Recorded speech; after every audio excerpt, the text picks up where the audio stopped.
fait, on est dans une prison de femmes et de mineurs. Il y a une crèche dans cette prison.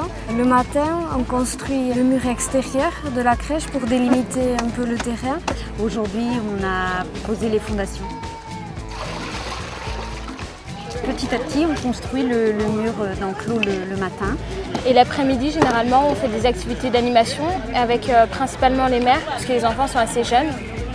Et on essaye de leur apprendre comment manier tout le matériel qu'on a apporté pour qu'elles puissent s'en servir après notre départ. La crèche ici à Bollé sort quelque part l'enfant du quotidien parce qu'il est souvent avec la mère dans un quotidien qui n'est pas forcément très facile, où ils n'ont pas forcément d'activité ni de moyens de s'épanouir.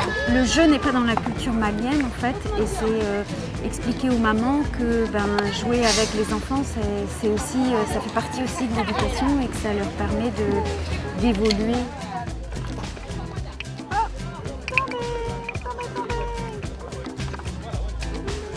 Je pense que la spécificité des chantiers d'Asmae, c'est le partenariat local.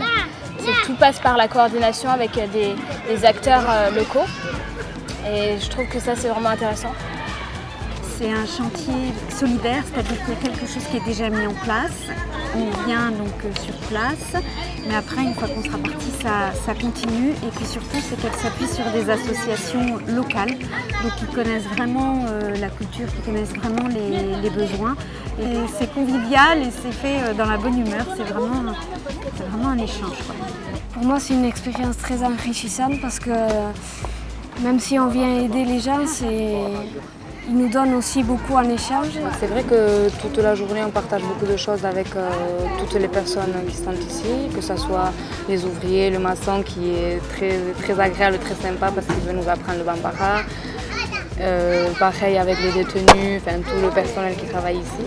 Et j'apprécie énormément les temps de repas où tout le monde se retrouve et on mange tous à l'africaine, à la main. Et je trouve ça très, très sympa et très convivial. C'est vraiment des moments de partage et de rire et c'est vraiment très très agréable. Pour ceux qui souhaitent qui hésitent à faire un don, là c'est de dire que vraiment, c'est concret et que l'argent qu'ils donnent va vraiment directement aux personnes qui en ont vraiment besoin. Donc je pense qu'il faut foncer, il ne faut pas hésiter et de toute manière vous allez en retirer que du plus, humainement parlant et culturellement. Ça apporte aussi une grande ouverture d'esprit et de tolérance. Yala.